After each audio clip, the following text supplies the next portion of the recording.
বাংলাদেশের রাজনৈতিক প্রেক্ষাপটে যখনই পিআর পদ্ধতির কথা আসে তখন একটি গোষ্ঠীর ঘুম হারাম হয়ে যায়।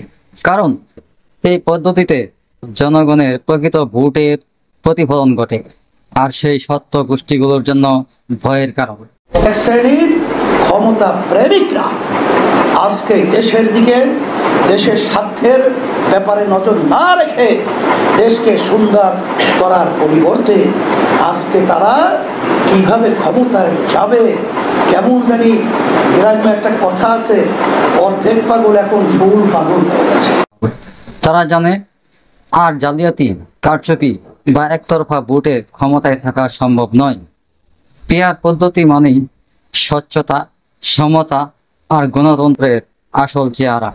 তাই পরিবর্তনের জন্য দরকার সচেতনতা।